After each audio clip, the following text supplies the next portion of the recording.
शेर और खरगोश की कहानी। किसी घने जंगल में एक बहुत ही जालिम और खुद गरज शेर रहता था। वो रोजाना कई जानवरों को मार कर खा जाता था, जिसकी वजह से जंगल के तमाम जानवर बहुत परेशान रहते थे। उन्होंने मिलकर फैसला किया कि वो शेर के पास जाएंगे और इससे बात करेंगे। जानवर शेर के पास पहुंचे और इससे दरख्वास्त की, आए जंगल के बादशाह, आप हर रोज कई जानवरों को मार देते हैं। अगर ऐसा ही चलता रहा तो एक दिन जंगल में कोई जानवर बाकी नहीं रहेगा। हम आपसे वादा करते हैं कि हम में से रोजाना एक जानवर आपके पास खुद आएगा ताकि आप उसे खा सकें। इस तरह आपको शिकार करने की मेहनत भी नहीं करनी पड़ेगी और हमें भी सुकून मिलेगा। शेर ने कुछ देर सोचा और फिर उस तजवीज को कबूल कर लिया। उसके बाद रोजाना एक जानवर शेर के पास जाता और उसका शिकार बन जाता। कई दिन गुजर गए और एक दिन एक छोटे से खरगोश की बारी आई। खरगोश बहुत ज़हीन था। उसने शेर के पास जाने से पहले एक मंसूबा बनाया।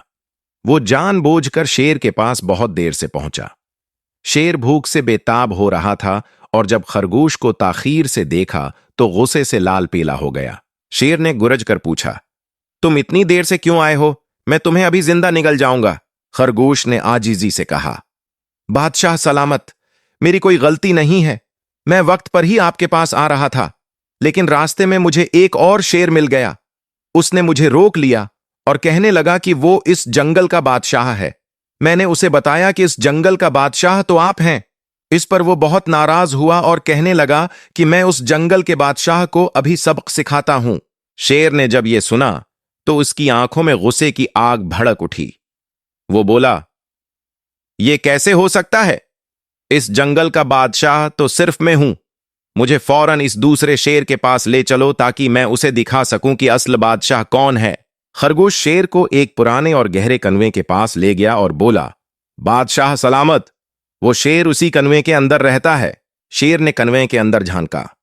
पानी में उसे अपनी ही परछाई नजर आई जो उसे एक और शेर जैसी लगी। गुस्से में आकर शेर जोर से दौड़ा और कन्वे में छुलांग लगा दी ताकि दूसरे शेर से लड़ सके।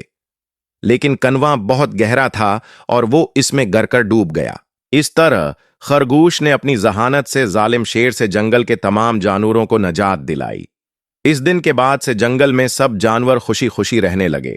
इस कहानी से हमें यह सबक मिलता है कि ताकत से ज्यादा अक्ल और जहानत ज्यादा कारआमद होती है।